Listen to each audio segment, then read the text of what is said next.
Howdy. What up? How you doing, brother? Good, man. I think I'm gonna start dieting tomorrow. How come? Well, I don't know, but dude, check this out. It's been over a month since I've trained or taken any shots. Growth hormone, testosterone, nothing. Wow, that's incredible. Did that all start when you got the COVID? Yeah, kind of. Right. Yeah, kind of. Yeah. So the same thing happened to me. I stopped working out for like a week and a half. I feel like crap. I went to work out once, Boston. Got so out of breath. I just walked out of the gym. I was like, something's going wrong. And I've done then that before. I've done that before. while you had the COVID, No, not with COVID. I just went in the gym and just didn't feel right and said I'm leaving. I like to call it the COVID, by the way. But the The funny COVID. thing about it was that yesterday I was thinking, I should go to the gym, go back to, not that I'm training for anything, but I go to the gym. And then I go to sleep the night before, wake up, my shoulder's like rotator cuff destroyed. I can't lift my arm above. I'm like, Did dude, you sleep wrong? yeah, but dude, how many times I've done this to myself? I've never injured my shoulder in the gym. I've injured it so many times sleeping. Dude, I'm the same way. Like I was trying to play basketball with my son in the pool, and my wrist is all fucked up. It's because I slept on it all jacked up. Hectic sleeping patterns. All right, a couple of housekeeping items. First thing I want to tell you is I discovered something recently that I think you and our audience would find interesting.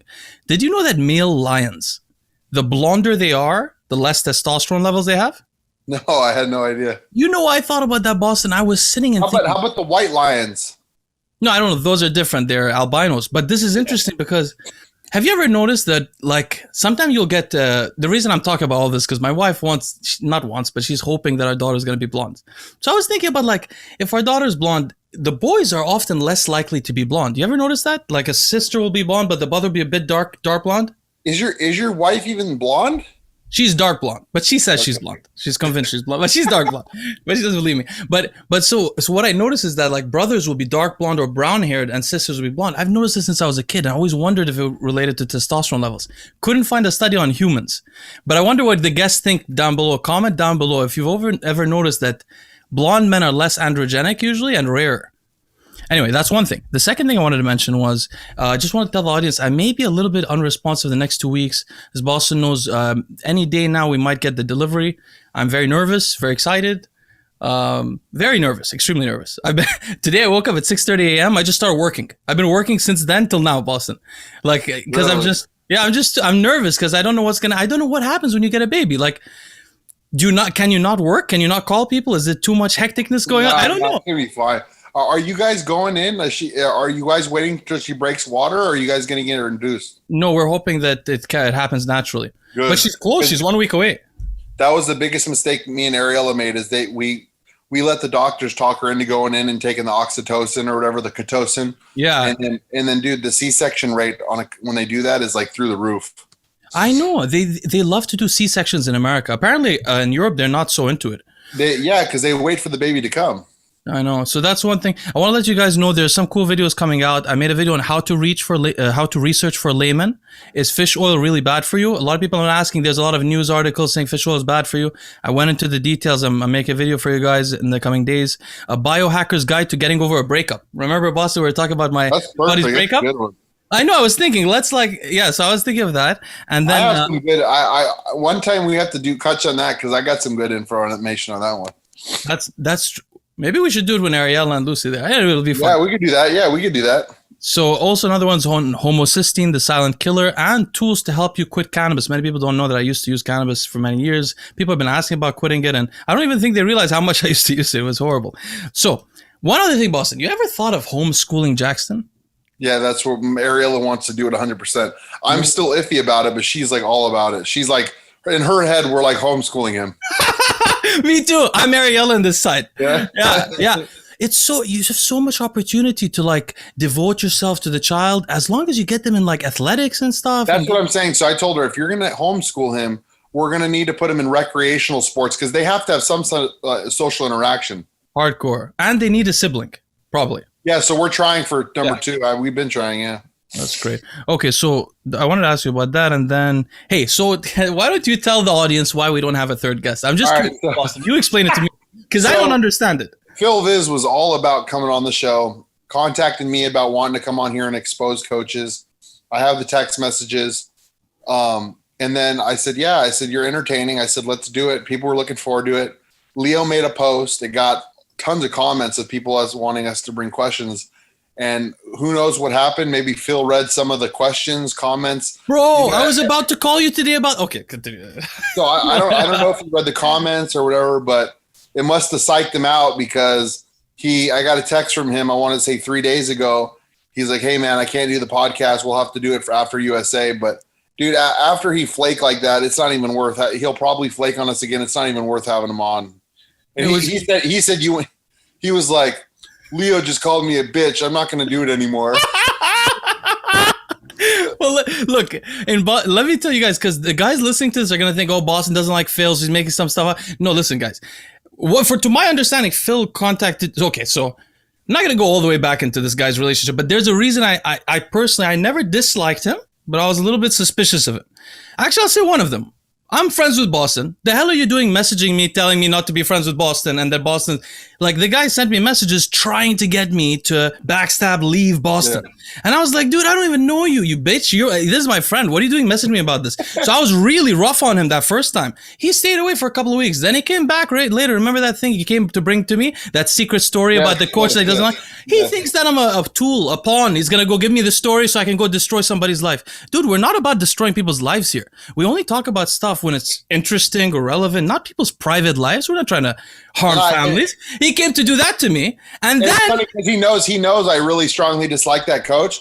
But I don't go personal, man. I keep it at that level. I don't. That's a low blow. We don't do low blows like that unless someone attacks you first. That's different. Yeah, but man, so then the next thing is I don't hear from him for a while, and I message you about it, and then suddenly you tell me Phil Viz wants to come on the show. I'm like, oh, awesome. Now the thing about me is the subscribers, maybe you guys, because I don't always respond a lot on Instagram. I really love your questions, man. I really appreciate it when you guys spend time asking cool questions for me in Boston. It makes our job so much easier and fun. And so I got upset because I made a post and like 80 people spent the time writing questions. In fact, some of them made fun of Phil and I responded back saying, dude, ask a good question. And they responded with a good question. Now today I'm sitting trying to look for questions for our podcast today because this guy ditched us. And I go through the question. I'm like, dude, every time somebody was slightly nasty to him, he replied really hard back. Like, no, this is not my thing. And they're like, dude, we're just asking. It's not a, so they were pretty. Dude, in prep, I think it's the prep drugs. He can't handle them. Like literally, he's competing.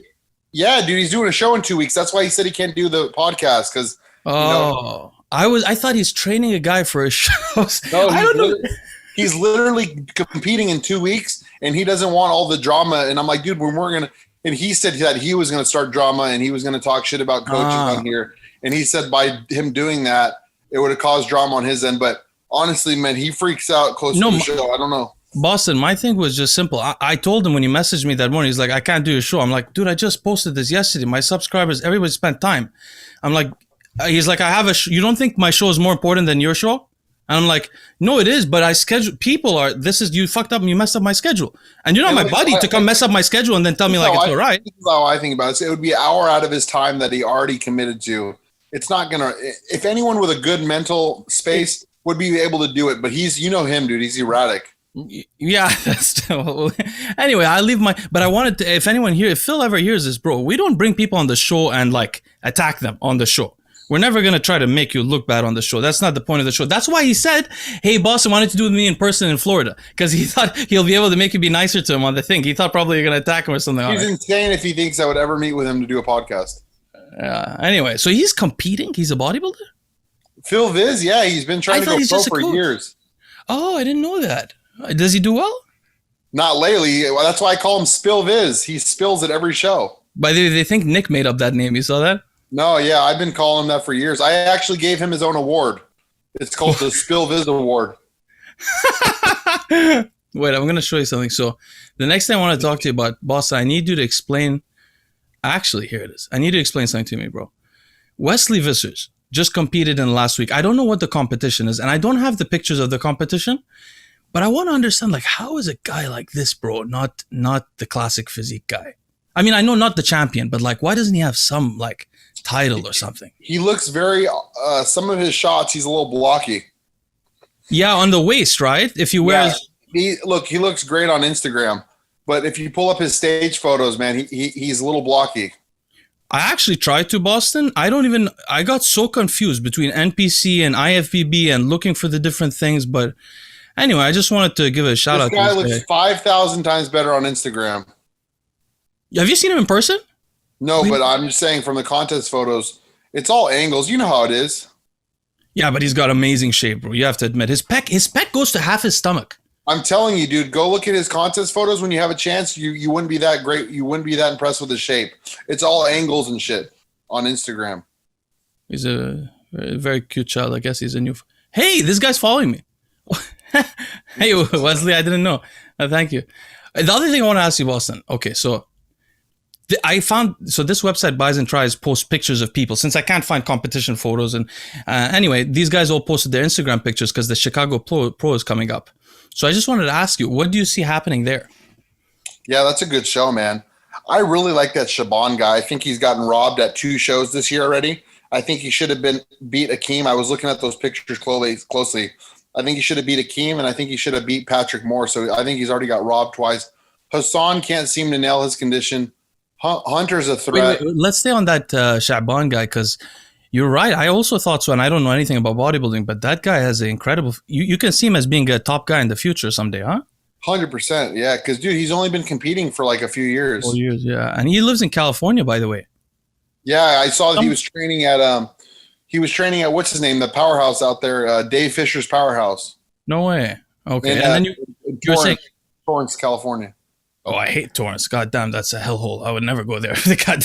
Torrance is the worst. It's just the airport and then ghetto. I competed there before in Torrance. Yeah, that's like visiting another country to me. But anyway, you were saying Hassan Mustafa is not going to get in shape? No way. There's no way.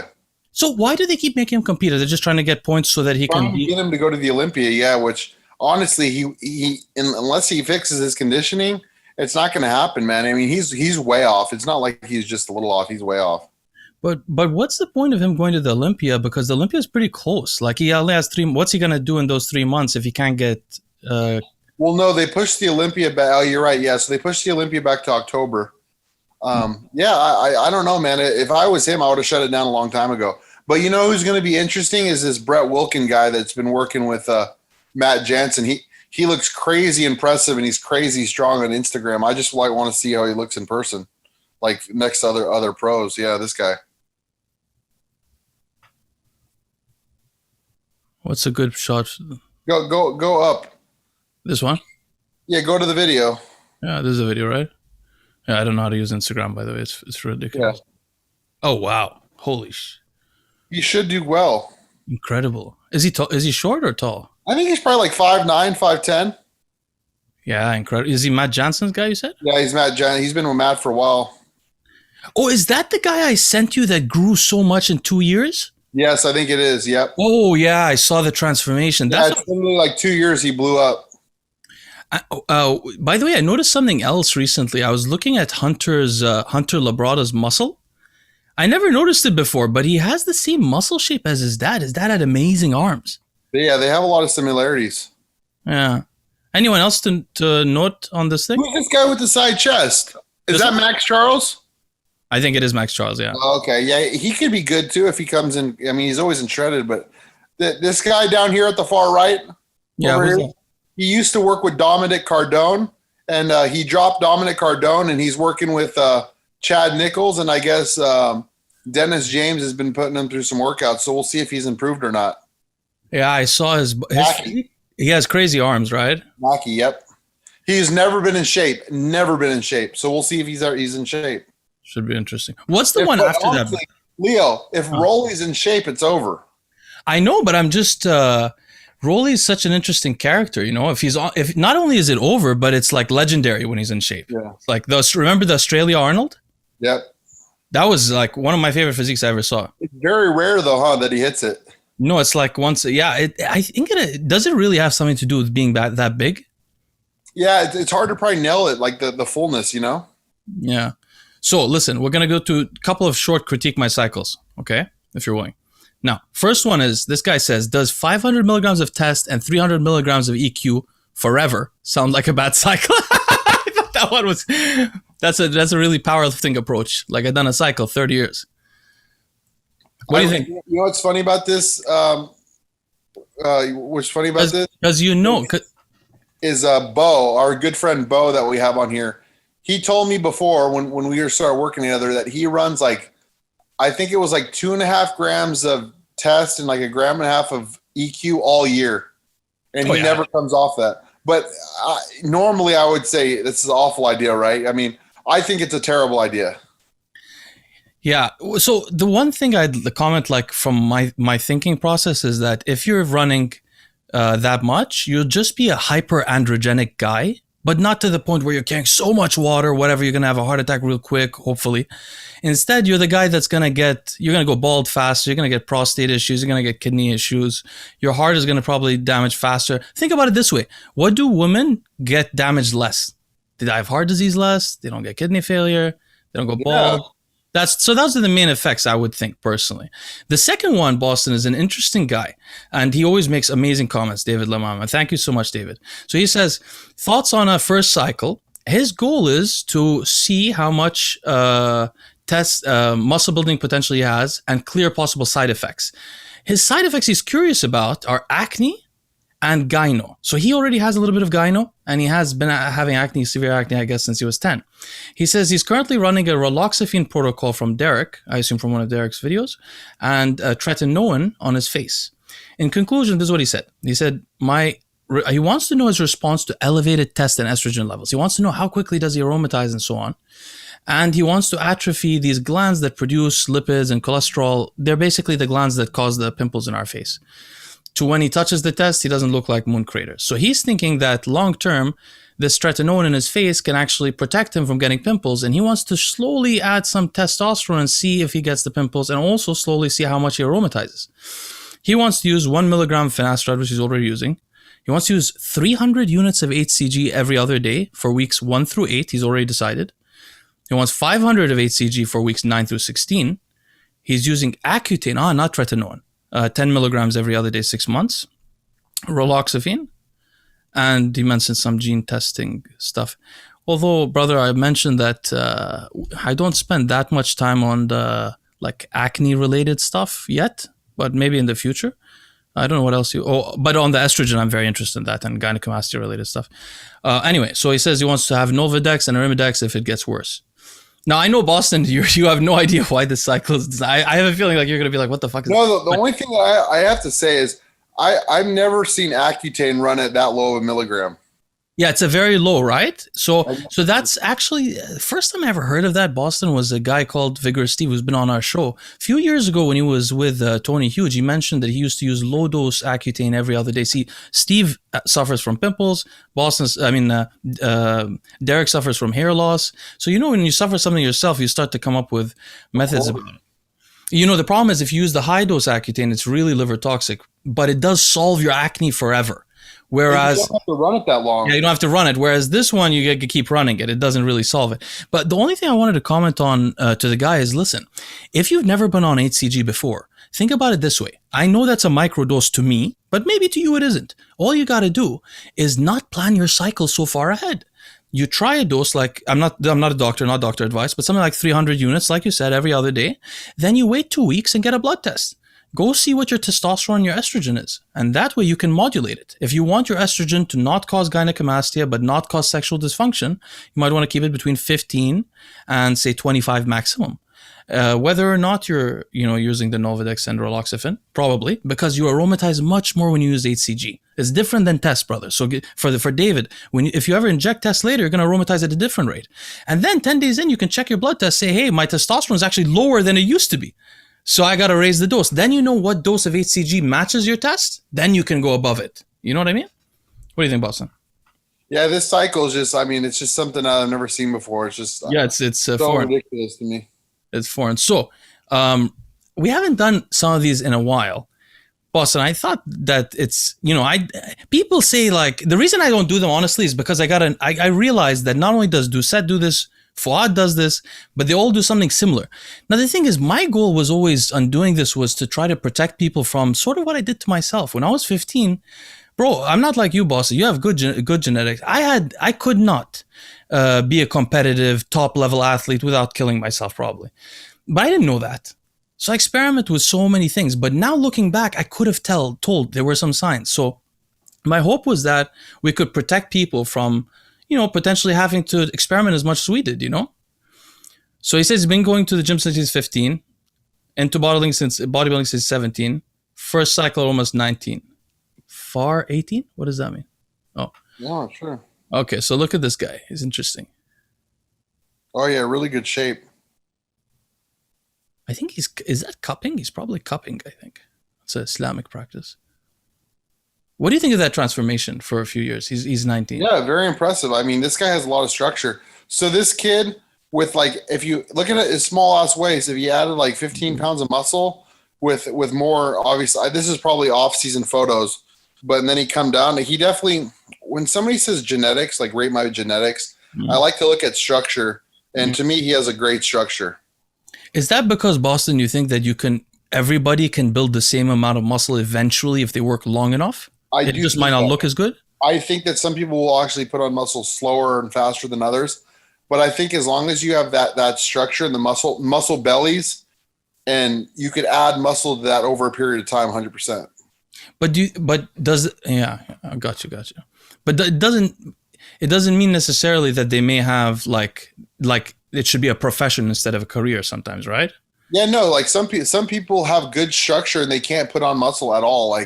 But honestly, man, with the drugs out there these days, I don't know, man. I have, if my clients that follow an actual program, they all make progress. It's just they all make progress at a different rate. You know what I mean? Mm.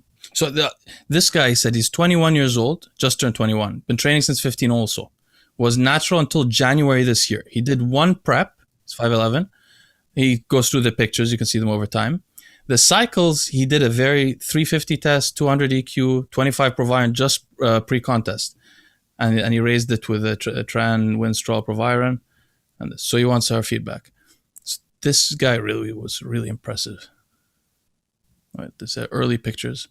Look at this amount of muscle. Very good. My God, the amount of thick muscle on this. He's 5'11". How old is he? He's 21. Yeah, man, for that age is very impressive. Right? Yeah, for sure. For 21, it's a great, man. And he has so anyway, props to him. He definitely has great potential. Let's do one more. Hey, is this your former? This is an old client of mine, but he's with Blue now. Yeah, he's with Blue now. Yeah, I forgot to go through it before.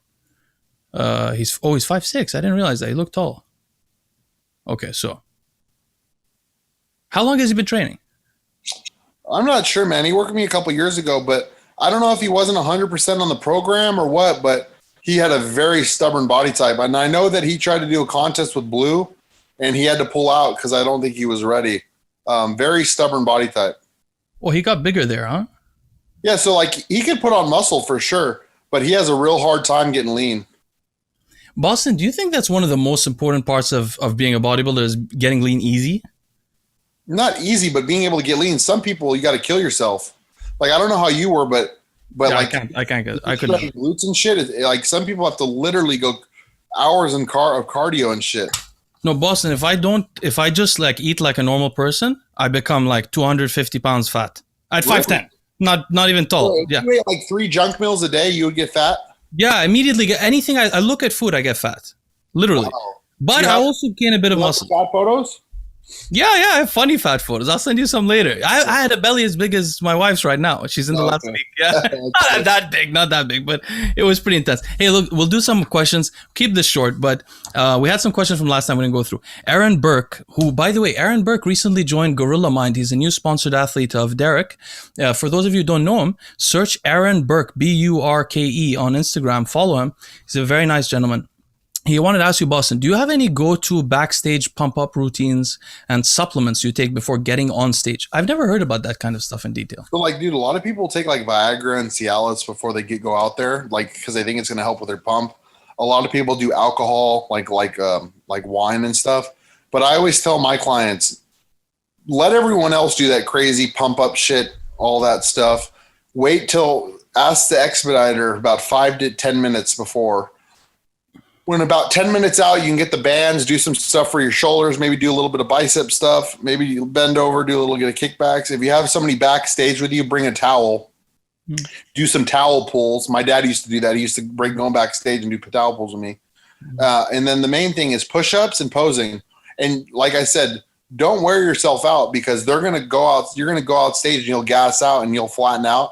So the main thing is doing push-ups, squeezing, contracting, squeezing your back, rope pulls. And you only do it for 5 to 10 minutes, pose in between the push-ups, and you'll be ready to go. A lot of people overpump. Boston, what does it mean when they say people fade on stage? How do they, is it sweating? Yeah, so this is a perfect example. I had a client that just won the PCA Pro Classic over here in my town, and he was the only one on stage that was dry, meaning no sweat. And that means that's how you know you're not holding any water, because when they work you, these guys start sweating. And everyone else was drenched on stage. And the thing is with fading is two things can happen. Obviously you could sweat. And then another way is you just start like literally flattening out. You see the guy like cuts start to fade, and the cuts are not fading because they're not getting fat. It's because their muscles are not hit, against that skin, and they're losing that pop. And I see it time and time again. And it's like, I'll give you an example, Leo. When you pound your arms like really good in the gym and you get a massive pump. Yeah, but you can't see the muscle properly. Yeah, but then later in the day, you flatten out big time. That's true. Yeah. So even more than what it was before you went in the gym. And that's a good example in my opinion. But also that's a question I don't understand fully. So if I overwork out like my biceps and triceps, they're not as defined as like an hour before. Is that true for bodybuilders that are low body fat too? I think you're just tearing down too much and too much inflammation in that area. But like you said, you'll notice 2 hours after when the pump's gone, your muscles actually look flatter than they were when you walked into the gym. That's true. So Jordan says, is EQ overrated? How significant is the difference when adding EQ for the first time if test is the only thing someone's ever run? I thought that would be an interesting description. EQ in my opinion, is good for a few reasons. Some people, it actually helps their appetite. And about 80% of my clients, it helps their appetite. And I think it's a lean gainer. It's nothing crazy. It is definitely mild. Like if you compare something like DECA to EQ, I think DECA is going to hinder you a lot better benefits when it comes to muscle building for sure. But EQ is a mild drug. Wait, let's caveat that. Not just milligram per milligram, but also overall. Like 600 milligrams of DECA is probably better than 1,500 milligrams of EQ. 600 DECA is way stronger than 600 EQ as far as effects, for sure. And even potentially 1,000 if you only had 2 compounds. Test and DECA would be better than... I would never even run DECA at 1,000, but I would run EQ. Yeah, I would run EQ at 1,000, because... Yeah, so milligram per milligram, but no. But what I'm saying is this: if you put a guy on any guy, general guy, not specific guy, test and EQ 1,000, or test and EQ, test and DECA 1,600. Which one would you expect? Results on the DECA. That's what I'm saying. Yeah. So then you were saying for hunger I don't think EQ really hinders much better results like going higher. There's only a few drugs, man, that I would say higher is better. And those are usually DHT compounds like Primo, Mastron, stuff like that. Yeah, I love Primo at high dose. My personal experience, I don't know much about the stuff, but I tried it like the gentleman asking, and I was a novice at the time, and GH15 was fucking up my head. So I took and I was in Dubai, they had everything. So I took EQ. It feels like half testosterone with less mental effects. It's like a weak testosterone. It's like a really weak testosterone. But the one thing is, a little bit more hunger, like 5%, 10% more hunger. And then I did notice, because I was lifting for strength, I had much more cardiovascular ability. Yeah, so it jacks up your hemoglobin, which would probably be good for me at this point. It raises your hemoglobin through the roof. So you got to also, because it's also a veterinarian steroid, obviously used for horses and stuff. But by the way, my doctor wanted me to come off the EPO because my hemoglobin went up all the way to 14 on the EPO. Oh, really? Wow! You all the way down to 11. You remember, and I was low. Then I got it down. Then I got it up to 13, and then now it's 14. So he's like, "Take a break, dude. This doctor is so fucking legit. Most doctors won't prescribe you EPO unless you're below 9 or 10. This guy goes, if you drop below 12, I'll prescribe it to you and say you're an athlete and you need it for performance." Wow, interesting character. And you have a good rapport with him. He goes, I can put it in the notes that you're an athlete and that you need it, and he said he could prescribe it. So I'm hoping it drops below 12 so I can get it prescribed. So whenever a doctor does that, by the way, just for the audience to know, every doctor can do that for you. Like, for example, I take donepezil, Alzheimer's disease medication. I obviously don't have Alzheimer's. I can't convince a doctor. But I could go to a doctor and say, hey, can you write it off label for me? And just say there's a reason. He'll take the risk on his medical record if he cares about me or believes me. But if he doesn't give a shit about you, he's probably going to say nope immediately. And that's why a lot of the time they don't want to take a risk. My Indian doctor's long gone. They called because, dude, my mom went into my last appointment, and I was like, see, Mom, this is what a real doctor is supposed to. She was like, wow, you were right. Because she thought the Indian guy was good. I'm like, Mom, that guy's So my mom was like, wow, like, you're right. That guy was shit. And then so they called her because they've been calling her to schedule the appointments, and she canceled the Indian. That Indian guy was ridiculous. I don't even know how your mom tolerated him. I think it's probably because he had a foreign accent. They didn't realize how ridiculous the stuff he was telling you at the time, supplements and all these kind of. He would prescribe, dude. Like, he would have never prescribed me anything for my phosphorus unless I'm like, hey, dude, like, look at my blood work. I don't even think he looked at my blood work because he was also not interested in getting cystatin C, SDMA test, even tests on your blood work. He didn't want to do a I brought that cystatin C up to him. He was like, no. He was like. By the way, guys, for the audience, I recently discovered GH use can change cystatin C levels. It can distort. In a good or bad way? I don't remember. I just discovered it and I'm about to research it. But it has some modulation. I was working on it 2 weeks ago and then I have to work on it again. But there is some effect. So it distorts it. So you can't rely completely on it. So instead, symmetric dimethylarginine and then the creatinine. Those two could be interesting. But I really hope, man, that I'm off all the drugs. Like, that when I do take stuff again, like on dialysis or whatever it is, that I will like feel it again, like feel the drugs. No, it really does happen though, Bostin. Because I went off completely for 2.5 years or 3. And then when I went back on, tried to go back on, I took the HCG and I took 400 milligrams of test, which for me was a basic necessity before. And I couldn't function. The insane sex drive, energy, it was too much. I couldn't inject it again. Yeah. So you're gonna notice something. Even just 6 months, it's really. I hope so, man. I hope so, because I haven't felt drugs in a long time. In a very long time, years actually.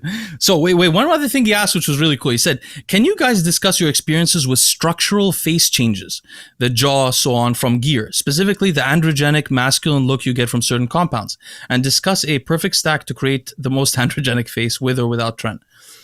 I don't think it's as detailed as that. I have an opinion. Have you noticed this? I mean, I've noticed this on your face. I noticed it because look at your beard, dude. Your beard looks painted on. You have no gaps. Look at my gap. Zero gap. See? But yeah, you don't think that's genetic? You think the gear helps? Bro, when I was on trend, my beard was thicker. And whenever I'd go off, it'd get lighter. And I would start accumulating like different body hair. But go ahead.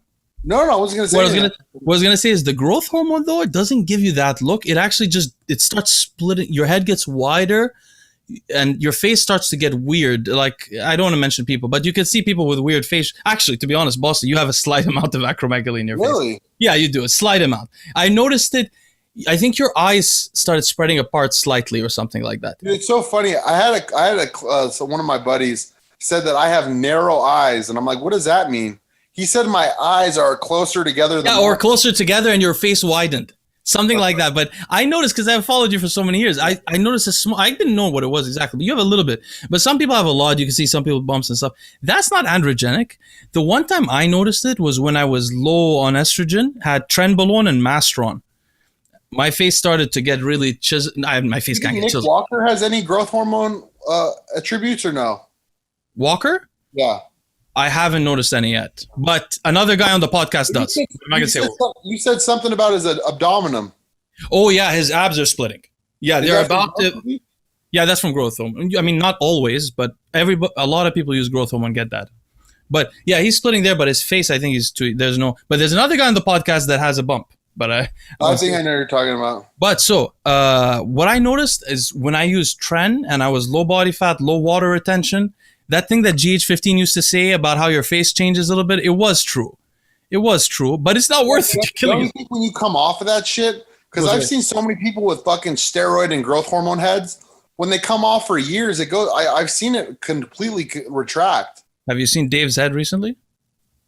Dude, I haven't seen any of his shit in a while. No, my point is it has not retract. The bone can't retract. It could, but no. By the way, actually, I'm wrong. There are cases in clinical cases of acromegaly where they did go backwards completely. I don't know why then it doesn't happen in real life. I would think the bone wouldn't go back. I think Dave is still on growth hormone. Yes, that's what I was gonna say. I think they're still on it. Anyway. So, but yeah, there is actually a case. It's famous. It's called Pico. Dude, come on. If you had a connection to Titan Medical for pharmaceutical grade growth hormone, why wouldn't you take it? Well, also, if you think it's very good for you. So, yeah. But the thing is, there's a guy called Pico Pio. Guys, search him on Wikipedia. Picopio. He was the last Mexican governor of California. He looked just like Rich Piana. He had acromegaly, but he was short. And they treated him, and his face reversed. So it can reverse from the acromegaly. I've seen it before, but I don't know. It's hard to imagine. But the masculinity, like my wife's face got real hard when she was on growth and steroids. And when she softened up and got off the drug, she's been off for 5 years, her face changed. Yeah, it might go back. Definitely the masculinity goes back. But one thing, the next guy was going to ask, Jake Lally said, "Hi, Leo. You have briefly mentioned before about minoxidil for beard growth. Is there any chance of a video explaining more? I found a supplier of 10% and 15%. Do you think it would be advantageous?" I'll make a video for you, Jake. But just briefly, I discovered this in 2005. I tried to put minoxidil on my mustache. I was like 16, 17 years old. My beard wasn't growing fast enough. But I got the 2% version. Didn't do anything. I did it for 4 months. I didn't read it anywhere. I tried it myself. Then 4 or 5 years go by. I stopped paying attention to it. I thought it didn't work. I find out that these guys around the world have gotten obsessed with growing their beards, and they're using minoxidil 10%. So I tried the 10%. I'm like, holy crap, this thing actually grows it. But if you look at the clinical studies, you see 10% is not more effective than 5%. But go to Minox Beard, the Facebook group, go anywhere, you see Asians using 10% and getting full beards within 2 years. Leo, there was a guy on my forum. He actually sold out, so he had to shut his thing down. He was selling them the Minoxidil, however you pronounce it, the cream for your hair. Dude, everyone fucking jumped on that shit. They said I had clients that sent me before and afters of their bald spots on the back of their head just growing hair. That stuff works. Oh, bro, my one of my best friends, Korean guy, he was on minoxidil 5% for 2 years. I hadn't seen him for a while. And then I went to visit him in the East Coast recently, or like a year ago. And I saw he had a bald spot here, very visible bald spot. I told him, "Are you on finasteride or minoxidil?" He said, "I'm only on minoxidil, 5%. I've been on it for years." So I said, "Switch to the 10%.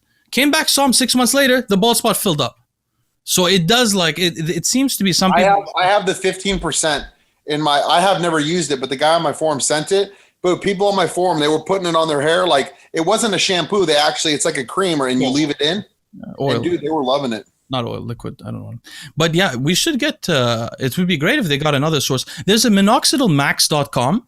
They have some good ones, but they don't have the exact mixtures that I like. But they're really good, Minoxidil Max. You guys can check them out. I'm going to see if the guy could get back on there with some more. Yeah, there'd be a lot of demand for that for sure.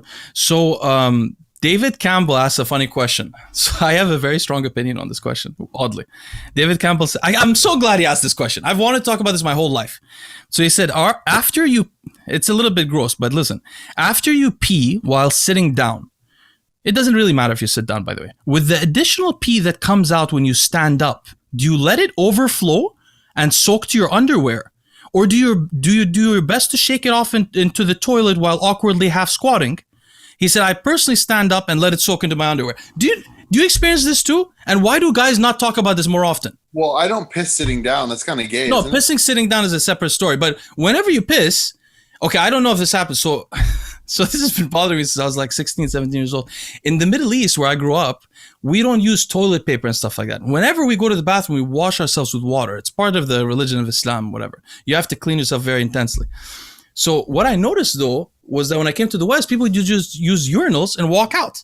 And I'm like, but whenever you walk out, a few more drops of pee come out. So that's me all day, dude. My shit will drip. What is this? So what I do is I get a tissue and I take the tissue with me and then I take it out later. So I don't dirty myself. Yeah, no, for sure. I'm the opposite where I just let it drip out. That's absolutely hilarious. Okay, we'll take two more. Ryan Mitten Muscle says, why is it some coaches like Mark Megatron Tomanek, who coach mostly women, give GH and Slin advice on Q&As? He once said GH is basically pointless unless ran with insulin. Who is he? I've never heard of that guy. What is he? What does he want? It's not such a cool question. I just thought you knew the guy. I mean, not to offend Ryan, but it's just a question about a guy who trains females giving people advice on GH and insulin. I just thought you might know him. Did he say that he has girls taking insulin but no GH? No, he's saying don't take GH unless you take insulin. It's worthless for guys. The opposite. You shouldn't take insulin unless you're on GH. Yeah, that's the exact. That's true. That's the exact opposite. Anyway, okay, last one. Tzolski says, question for Boston. Well, sort of a question. Tell us some stories of the most difficult, ridiculous clients he's worked with. He's always got the best stories. Who's the most difficult client you ever worked with for a while? Oh, this is a good story. This is one story that I have to tell people. I had a client, okay, he hired me. I ended up giving him a refund. I'm like, dude, I'm not dealing with this. He hired me. He gave me this long spiel how he's in the military. He's dedicated, will do anything to drop body fat. He was older, like in his 40s, right? So he sends his photos and he's really out of shape, like at least 30% body fat. So my thing is, I remember in COVID, I was giving out keto diets like crazy because everyone was coming to me. They were heavy. So this guy was really heavy. So I sent him a keto diet and I said, hey, this is it. So he started following the diet and he's really not dropping much. And in my programs, I list what condiments you could use: mustard, hot sauce, nothing with calories, right? So come to find out, this guy's smothering all of his chicken in barbecue sauce. Ronnie, I'm like, dude, you're on a keto diet. Like, you can't have barbecue. So, dude, and this is a guy that says he's military, discipline, this and that. He flips the fuck out on me saying, how the fuck dare you say that I can't use my barbecue sauce? Like, that's not going to affect anything. Like, what the fuck? Like, you can't like that. Literally, like, flipped out on me. I said, dude, the whole point of a keto diet is to keep you in ketosis. I said, right? I said, so not only are you having a ton of fat in your diet, you're having a ton of sugars in your diet, and you're never going to make the progress. Fucking, I have PTSD. He's like, you're a piece of shit. So then, dude, I ended up refunding this guy's money, right? And then he hits me back up, I want to say months later, or maybe even a year later, and he wants to work with me again. I said, absolutely not, dude. I said, no. I said, find someone else. By the way, does he live in California? I have no idea, dude. This guy was like average Joe, just completely flips out on me. And then obviously, I told you the times that I had the male client send me nude photos. I just never said anything to him. But do you ever have a client that like you really like a lot, but he doesn't listen to you, so you like message him every once in a while, like, did you do the cardio yesterday? I know you didn't. Go do the cardio. Do you have that stuff also? I have so many older clients that check in every week, and they list, dude, these guys are so honest. They list all their deviations. And in my head, I'm like, why are you still paying me? And I'm talking about these guys have been with me for years, like 2-3 years. They continue to renew, continue to check in every week. But literally, Leo, I'm telling you, and they're honest about it, so I can't get mad about it. Hey, as a coach, if they're happy, I'm happy, right? If they're happy with what we're doing and they want to come back for more, that's fine. Obviously, I'll make jokes about it, like, what are you doing? But literally deviations of had 500 calories of sugar on this day, and then literally, like, I'm talking about like maybe 70% followed, you know what I mean? And they continue to check in. So it's like, what can I do? But it's always the older people that are honest. It's the younger kids that don't tell you. But you never, by the way, you never answered my question. How the hell do you guys carry food? I didn't understand this. How do you carry food for the whole day out? Do you guys have a bag that, this is really off topic for the audience that didn't know, I was texting Boston earlier and I was wondering, if you guys take I know you stay home, but if other people take Tupperware containers or whatever, is there a cold, like refrigerated bag you guys all use? And is there a recommendation? So like, I haven't packed food in forever, and that was like a pet peeve of mine. So you've seen those 6-pack bags, right? No. Yeah, the best thing is in most bodybuilders have them. It's a 6-pack bag. It comes with the food containers, and on the sides it's coolers. So you put the coolers in your refrigerator freezer overnight, and you have your food, and you just put your food in the 6-pack. You zip it up, and you put the things on the side. But honestly, Leo, I'm old school as fuck. Like, I stopped doing that. I would just carry my bags and like the Publix or the like. What grocery store do you guys have out there? Albertsons? Yeah, Albertsons and Whole Foods. So like the plastic bags they give you? You confuse me with the regional ones. There's like Giant Eagle in Pittsburgh. It's so random. Why are there regional grocery stores in America? It's not like... Yeah, like over here we have Publix. Yeah, I know. But like... You guys have good Subway sandwiches there, right? Huh? There's Subways at Publix. Their sandwiches at Subways are better than I hear about this all the time. It's like... Anyway, sorry. The subs at Publix are so much better than Subway. But yeah, so the bags... I usually, honestly, Leo, I don't even use coolers. I've been out for a full day with 6 meals in just a bag and my fork. I mean, it's not going to go bad in one day. There's no way. I mean, it takes like 8 hours or something like What's that. to go bad though? It's just chicken and rice. The meat, I mean, unless you have it in the heat. No, and the reason I'm asking is because that client is as an MD student. He just finished his MD, so he's doing rounds. So he's there for 12 hours. But I need to make sure he eats because he's skipping He's there for 12 hours. Have him get the 6-pack bag, and it comes with containers. Have his food, and then put the frozen things, and it stays good all day long because it's concealed. What is it called? There's nothing. Yeah. There's nothing that comes in and out. But I wanted to say one thing before we end this. Did you hear about what's going on in the coaching world on all over Instagram with those girls coming out with the pervert coaches? No, with the same guy that I found before who was molesting girls in Chicago. That guy, remember that guy? Yeah, that's Mandis.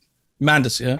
Is it different? Oh man, it went viral this week, man. Like, or a week ago, 2 weeks ago. I should bring it up. So there's like one girl came out, one girl came out, I guess, and came out on an IG publicly and said, this coach did this to me. He went in my hotel room, basically just fucking, dude. So then all of a sudden, this guy has 189,000 followers. He trained supposedly the second best bikini chick on the Olympia and the fifth. He ended up going private. His name is like Team Atlas. Dude, all these girls came out with their stories of this guy like trying to fuck them, measuring their tits, saying it's mandatory, telling them that their check-ins have to be mandatory nudes. They have to be naked because he needs to see everything. And dude, these girls fall for it, which I'm like, but a lot of them are young, man. A lot of them are 18, 19. So all these girls came out with these pervert coaches and they were posting them online. So I'm surprised you didn't see any of that. No, I didn't hear about it. You know, the thing, this reminds me, remember that story of that guy that got arrested? He was like molesting ballet, the acrobatic. The gymnast that he's actually Arab, unfortunately. He got life. He was molesting. You know, these people are, I can't relate to, it creeps me out so much. Like every one of us, everyone in the world, when they're a kid, saw some other kid get slightly molested or something by some elder person. Everybody's seen it. And when you see it as a kid, you know that that's just wrong. You go straight forward to someone. You don't sneak up behind them, touch them, do that. You know what I mean? It's really gross. And the only reason I say the way they go about it is, I'm your coach. Yeah, authority figure. I'm an authoritative figure. You need to be naked. I need to see what you're looking like. I need to measure your tits. This guy was doing, he said that his clients needed to meet him mandatory if they lived in the area for measurements. And he would say, I need to measure you fully naked, like stupid shit. You know, Mandis, because I talked to like 12 of his accusers. I wasn't looking for them, but they started reaching out to me. So they told me the stories were like that, like going to the checking, he would go into their hotel room the night before, have them pose nude in front of them. I'm not saying this is true, but I also talked to Mandis on the phone and he didn't deny it. Well, he told me that he didn't mind me saying it. So anyway, there was that, but there were other accusations from other girls in which they were in the hotel room. He was checking on them, but then allegedly like jumps on them on the bed, forces them down, not force rape, but like really tried to like, get his way. And so there's a lot of really creepy. I had a teenage guy that reached out to me and he said, hey man, like I need a coach for my girlfriend because their coach got all perverted. Dude, this chick's a 19-year-old or 19 or 20. I said, who's the coach? And it was Mandis.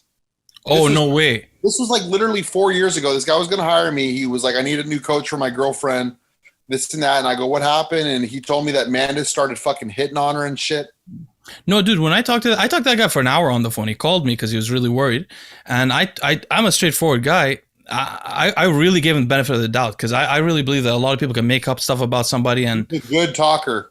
Dude, no, he was not. In the middle of the phone call, it was clear as day. He did it. I knew he did it. I told him, listen, I don't believe you. You're very clearly lying. You're dodging subjects. You're moving things around. He was like, well, we can't come to an agreement. I'm like, you want to come on the show and defend yourself tomorrow? Or otherwise they're going to be on. He's like, no, they can be on. I said, should I mention that I talked to you? He said, no, don't mention. So he got scared to death. He wanted you to take a video down? No, this was before. He knew the video was coming out. So like he was, yeah, so... Anyway, it's just, people should try to be responsible to people that are weak. Somebody's weak looks up. That's what it is, man. They target these girls that are young and that are naive. Well, that's Ariella had the same thing happen to her when she was younger, man, with coaches. So, like, even when she was not, did her first show at 20, she had a weird coach. And just like, come over for posing practice, but don't tell my wife. 'Cause, stupid shit, man. Think about like if you take any argument to the extreme, what's the most extreme of that? A pedophile, like an elder authority figure, come sit on my lap. Like that's you know what I mean? They want to cross the line and they want to see how much they could get out of. You know what I mean? Like they want to be creepy, but they don't want to like go that like level. But actually, one of the coaches did hold a chick down and bend her over, and she was able to escape out of the room. Well, Mandis had a couple of those. One of them went to court. Two of them went to court. Oh, really? Oh, yeah. There's at least 3 accusations of physical holding to kiss or do something like that. But, I mean, yeah, anyway, everyone should try to look out for the weak. If you ever see somebody... Do you know if they ban him? Do you know if they ban him? No, man. That man... Look, that man... That's why I call them the Manian Mafia. I don't know how they... Can you tell me something, boss? I want to know. When Athleticon comes out, what's going to happen to those 2 guys? Or 3 guys? Yeah, but they're involved with that organization. Are they? I thought so. I knew it. The Rock in them it's going to be it's all IFBB everything. Yeah. I just don't understand how these random guys own all of bodybuilding. Bodybuilders don't own it. These guys who don't compete own it, and it's not the Weeders. It's another group. Guess what's the worst part about it, Leo? What? They're listed as a non-profit organization. Are you kidding? Yes, the IFBB NPC is listed as a non-profit organization. That's incredible. What an accomplishment. That's like Scientology. Scientology also non-profit. I don't know how they're getting away with it because they're making a lot of money. Oh, wow, that's incredible. They're basically saying after they pay the promoters, after they pay, whatever it is, that they're breaking even each year. Yeah, then you got to have some good salaries to get that done. Yeah.